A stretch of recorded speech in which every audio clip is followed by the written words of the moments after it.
Good morning. So we'll start session 4 on chapter force and pressure.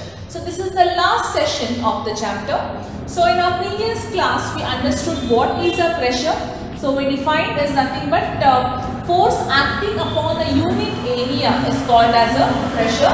So more the area, how is the pressure related? When the area is less, and how is the pressure related? We understood in our yesterday's class. We also understood few applications of area and pressure. Now we'll move on to the next concept, pressure exerted by fluids. Now what are basically fluids? Fluids are nothing but we term that as liquids and gases.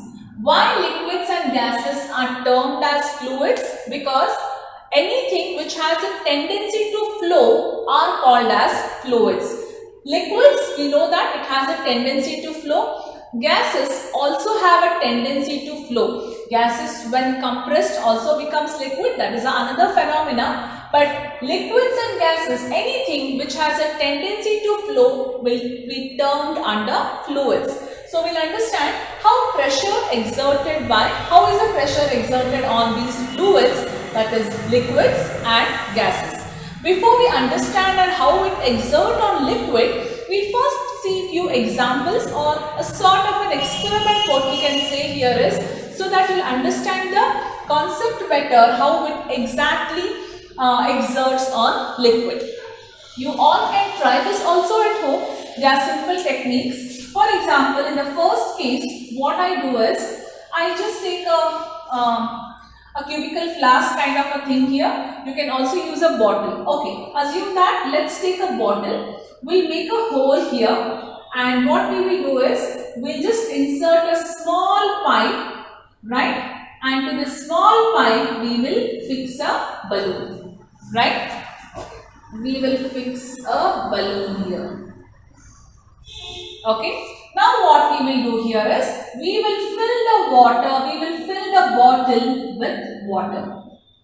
Now, once I fill the bottle with water, what will happen to this balloon? This balloon gets inflated. Not much, but again depends how much water I am filling, right? This balloon gets inflated. So this is point number, or this is experiment number 1. We'll understand why did the balloon get inflated now. You all can try this at home. Now next instant what I will do is here, I will take another bottle, right? So I will make certain holes in the bottle at a particular line only. I will mark a line in the bottle here, and I make sure that I make some 3 holes in that line only in the bottom, right? So I'll again fill this with water. What happens? You see that water oozes out from this hole, right? Make sure the holes are on the same line, okay, of the same height from the bottom of the bottle. So this is experiment 2. Now third experiment what I'll do here is, again I'll take a bottle, I'll fill this with water, but before that again I'll make some holes. This time I will make some random holes. One hole here, one hole here, and one hole here at different height. So again water also falls out of the same instant here. Okay. So what did we see in all the 3 cases here?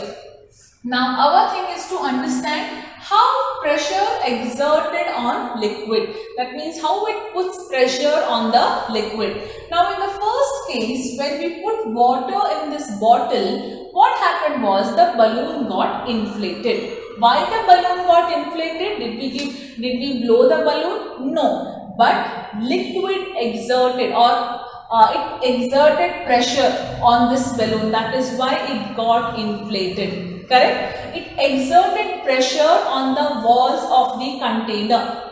So, liquid exerted pressure on the walls of the container. That is why this got inflated. Point number 1. Now here when you say, here also it exerted pressure. In what way it exerted pressure?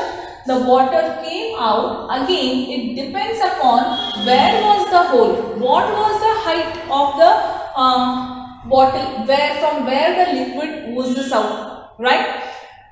In this case, when you experimentally do this, you understand that the hole which we have done here, the water oozes out of a greater height than this. That means I can rate this as first, second and third in terms of the speed of the water or the distance of the water which oozes out from the bottle. Why? Let us understand here now. Liquids exert pressure on the walls of the container in which they are put in. That we understood here, right? How do they exert pressure on the walls of the container when they are put in? We understood that by the first example, because the balloon got inflated. Let me move on to the second one.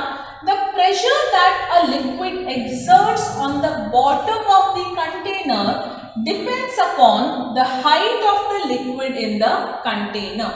I repeat, the pressure that a liquid exerts on the bottom of the container depends upon the height of the liquid in the container. So here what we can tell here is, more the water or more it is down, the pressure exerted is more.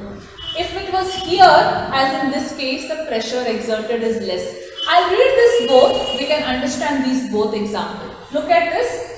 Liquid exerts equal pressure on different points on the walls of the container having same depth. That means here the depth was same. It exerted equal pressure on all the sides. But in case if the depth is being interchanged, then even the pressure will be interchanged. Now this we understood through this. On the walls of the container having same depth, all are falling with the same speed here, correct? It was from the same height, what I can say. But wherein if I change it from this point to this point, pressure exerted will be different. Now the best example if I can tell you here is, if you all know about submarine. Now submarine, when it is on the surface of the water, it touches the water, slight portion is below the water, right? It has exerted very less pressure, I can tell you. Now as the submarine goes into the water, that means more and more pressure is created. That's the best example to give here. More the depth, pressure created is more. Now simple thing, take a toy car, just put it on the water. Of course it will not float, but slight portion will be into the water, right? Push it, try to push it completely into the water. Assume that that is a submarine. That means pressure is more, right? So as you go down, the pressure is more than at the top here. So this is how liquids exert pressures on the walls of the container. We understood by these three concepts. Similarly as liquids, gases also exert pressure on the walls of the container. Now, in simple words, if I have to understand how gases exert pressure is, take a balloon and inflate it. Go on inflating, go on inflating. What will happen? It goes on becoming big? No, right? At one point of the time, the balloon bursts. Why does the balloon burst? It's only because it started exerting pressure on the walls of the balloon. So it was at a point it was too much, so it bursted out. So this is the best example. What I can tell is, gases also exert pressure on the walls of the container. So this is about how pressure is exerted on fluids, that is by liquids and by gases. So the next and the last part of this chapter will move on to the atmospheric pressure. Before that, first understand what is atmosphere. It is a blanket which is covering our earth with air, what you can say, with different gases which it has. When we talk about atmospheric pressure, that's a definition. The pressure exerted by air in atmosphere is called atmospheric pressure. Now we know what is pressure, right? We know atmosphere is filled with air, different gases. So the pressure exerted by air in atmosphere is called atmospheric pressure. Now, some applications of atmospheric pressure, if you have to know, as atmospheric pressure increases as we move towards the earth, atmospheric pressure decreases as we go at the higher altitudes. I'll explain this point. Now, what exactly is this atmospheric pressure? How do we understand this, or what are the applications or example if you talk about? Okay, let us just assume that the dimension of our head is 15 by 15 centimeter. Just an assumption. That means I can keep a vessel of 15 by 15 centimeter covering on my head, right? If I keep a cubical flask of 15 by 15 centimeter covering my head, that means which comes up to be 15 square is 225. So 225 centimeters square of here it is centimeter because of a head dimension what we have chosen. But that means 225 centimeters square of, or that much amount of air I am carrying it over my head. That means that much amount of atmospheric pressure is being exerted on my head.